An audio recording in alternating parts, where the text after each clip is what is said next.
ദീൻ പഠിക്കാൻ വേണ്ടി പോവുക എന്നുള്ളത് അത് സ്വർഗത്തിലേക്കുള്ള വഴിയാണെന്ന് റസൂൽ സല്ലല്ലാഹു അലൈഹി വസല്ലമ പറയുകയാണ്. അവിടുന്ന് പറഞ്ഞു, മൻ സലക തരീഖൻ യൽതമിസു ഫീഹി ഇൽമ സഹലല്ലാഹു ലഹു ബിഹി തരീഖൻ ഇലൽ ജന്നah. ലാ ഇലാഹ ഇല്ലല്ലാഹ്. അവിടുന്ന് പറയുകയാണ്, ആരാണോ അറിവ് അന്വേഷിച്ചുകൊണ്ട് ഒരു വഴിയിൽ പ്രവേശിക്കുന്നത് അവൻ അള്ളാഹു സ്വർഗത്തിലേക്കുള്ള വഴി എളുപ്പമാക്കി കൊടുക്കും. സഹോദരങ്ങളെ, നമ്മൾ പണിയെടുക്കുന്നത് എന്തിനു വേണ്ടിയാണ്? ദുനിയാവിലെ വല്ല കാര്യങ്ങളും ലഭിക്കാനാണോ? ഒരിക്കലുമല്ല. അള്ളാഹുവിന്റെ സ്വർഗത്തിൽ, അള്ളാഹു നമ്മളെ എല്ലാവരും സ്വർഗത്തിൽ ഒരുമിപ്പിക്കട്ടെ. അള്ളാഹുവിന്റെ സ്വർഗത്തിൽ നാളെ പ്രവേശിക്കാനാണ് നമ്മൾ ഈ പണിയെടുക്കുന്നത് മുഴുവനും.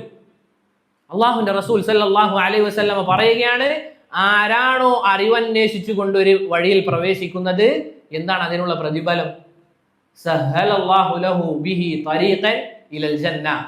അത് മുഖേന അള്ളാഹു അവന് സ്വർഗത്തിലേക്കുള്ള വഴി എളുപ്പമാക്കി കൊടുക്കും. സുബ്ഹാനല്ലാഹ്.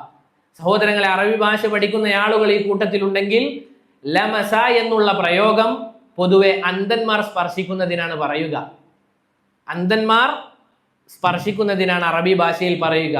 എന്താണ് അന്ധന്മാരുടെ ആ സ്പർശനം ഉണ്ടാവുക? അവർ ചെറിയ തോതിലാണ് ഒരു സാധനം സ്പർശിക്കുക, ചെറിയ രൂപത്തിലായിരിക്കും അവർ സ്പർശിക്കുക. അപ്പോ നമ്മുടെ ഭാഗത്ത് നിന്ന് ചെറിയ ഒരു പരിശ്രമം, ദിവസം ഒരു 5 മിനിറ്റ് ആണെങ്കിൽ 5 മിനിറ്റ്, 10 മിനിറ്റ് ആണെങ്കിൽ 10 മിനിറ്റ്, അള്ളാഹുവിന്റെ ദീൻ പഠിക്കാൻ വേണ്ടി നമ്മുടെ ഭാഗത്ത് നിന്ന് ചെറിയ പരിശ്രമം ഉണ്ടായിക്കഴിഞ്ഞാൽ അള്ളാഹു നമുക്ക് പകരം തരുന്നത് സ്വർഗത്തിലേക്കുള്ള വഴിയാണ്.